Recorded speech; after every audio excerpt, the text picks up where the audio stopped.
Hello. So I've been sick the last few days, but that's okay. Just woke up, feeling a little better today. I'm sure you can hear the voice. My microphone on, it is. Not feeling the greatest still, but want to get back getting, working on the car.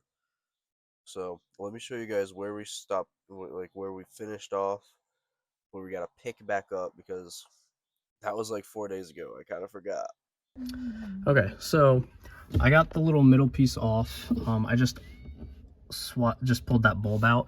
The A pillars are just clips. They clip out and they're held in by these little plastic retainers here. So I pulled those out, and now there's 10 mils on each side. I'm trying to figure out how to get this little loom holder off.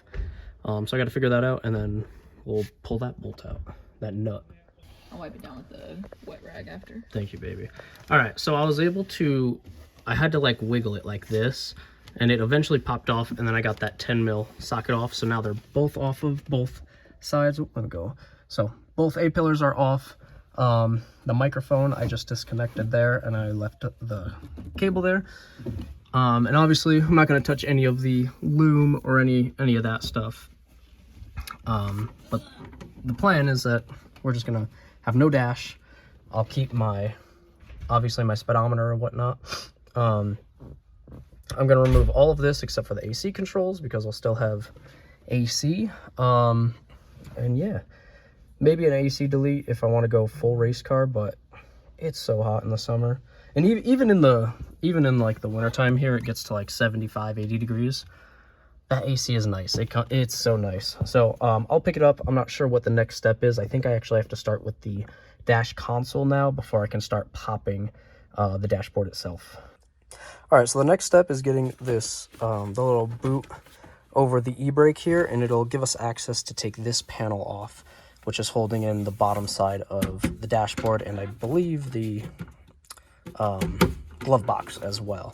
So we're gonna pop this off and we'll go from there. Okay, so I was able to lift the boot up. It's just got these little plastic clips, and now there's two 7 mil little bolts here that we have to get out to pull this trim piece up. All right, we got those two bolts out. What I did was I held my finger under like this as I was getting that bottom one out, just so it didn't fall in there and be lost to the void. I'm gonna put these in a little baggie, and I'm just writing where they go. So these are my A-pillar nuts, 10 millimeter. These are gonna be my center console boot bolts, 7 millimeter. All right, now that those bolts were out, this trim piece came right out. What I had to do, it was up like this, is I had to kind of pull the clips out on the side here, and then I had to pull towards the seat and down. And there's just these little retainers, just these two retainers. That's all that's holding it in. Okay, so there's these two little Torx, little bolts here holding the center console. My 1/4 inch broke, so I'm kind of just muscling it with this T15 here. But thankfully they aren't too tight, and I'm just kind of in here spinning it out. So we're gonna get these two little bolts out, and I believe that'll allow us to lift this trim up. Okay, so those two little T15s took out the whole dash cover here. However, my shifter is in the way. It's hitting my shifter, and it's hitting the little dash, little console armrest thing here. So I'm going to pull this out with these T15s on this little bracket, but I may need to figure out how to move this because the battery's been unplugged. So I'd have to put it in accessory mode to move the shifter back. We'll have to go from there and figure that one out. All right, so we got those out, and I did take the center console off. It was just those 4 T15s. When you pull the center console trim out, you got to unplug the hazard button and the traction control. Those are easy. However, light please. The cigarette lighter ports have these stupid connectors. So there's one here and one on the inside here, and we're struggling to figure out how they come off. Ooh, sideways. There you go. Right there. And you can see, so there was a blue clip. We got the blue clip off, but we can't seem to get the connector out itself. So that is what we are working on right now. Okay, it was a pain, but we got it off, and I want to show you guys how. So here's the connector. The blue cap, I don't think actually had to be taken off, because the video I found showed me there's this little hole. Can you hold this up here, please? There's a little hole right there, and you just push in with a little, what I used is my little flathead, and it popped right out. So we just got to do the same with this 12 volt, and the whole thing should come out. Dude, there's mosquitoes everywhere. Dude, look at this. Dude, look at this. These mosquitoes are messing us up. Alright, where we finished off is we got the whole center console out. Still have to take the entertainment center out. I'm going to keep the AC control for the time being, because it does get super hot here in Arizona, so I wanted to keep those. Obviously, the rest of this trim, we're keeping the dash. Update on the clock spring. So I had ordered one, and then like 3 days later, the company said, "Oh, we actually don't manufacture it anymore." Sent the money back. So I had to source one from a scrapyard, of which I did source. They shipped it out Friday, so this will probably be here. Hopefully Thursday, Wednesday or Thursday, is what I'm hoping. And then we can replace this clock spring, put that new used one in, throw our steering wheel on, and go from there. So yeah, that's what we're looking. That's what we're looking like. The door cards I'm probably gonna leave on for the time being, just because of the door button. But there are these aluminum door cards that I found, that just have a little strap that I believe connects off of the manual release here. So that would be cool. It cuts about 20 pounds off of each door. Um, that's a lot of weight. So that is the plan. Let's get cracking.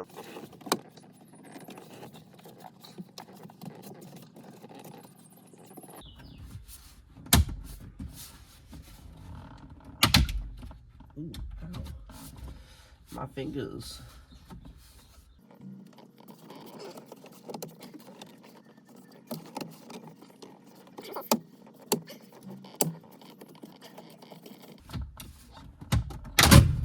Oh, there we go. All right.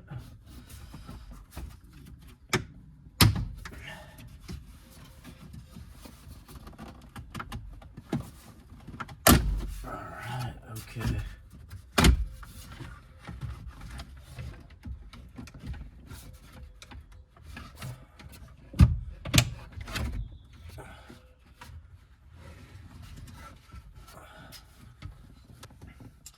Alright, the little dash bezel is off.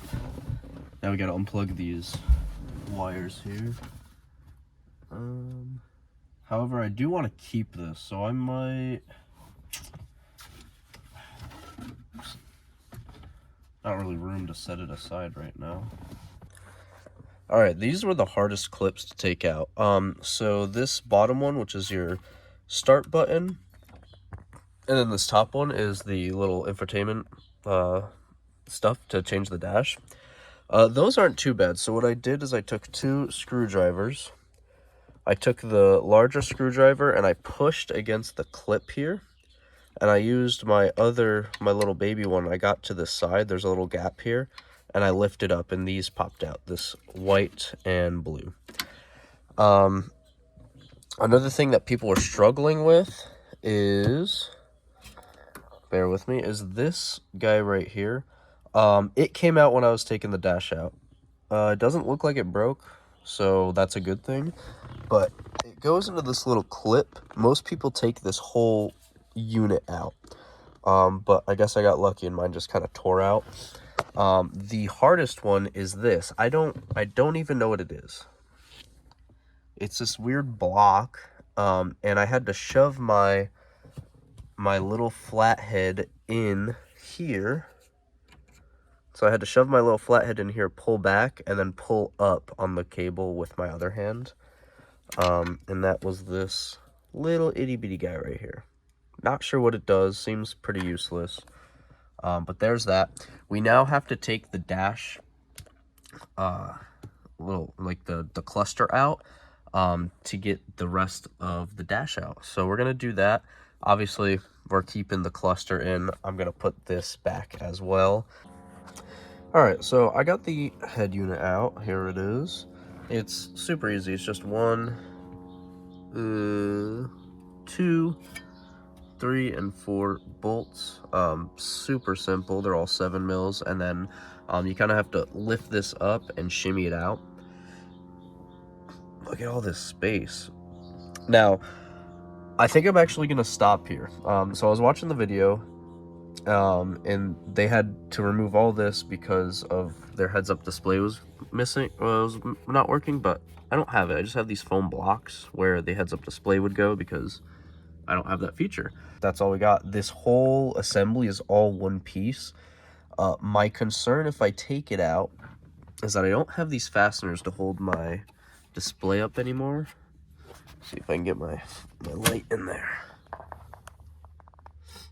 So the display is actually held up, the head unit is actually held up by the dash itself. So it wouldn't really make sense to do that without going for like a Holley cluster.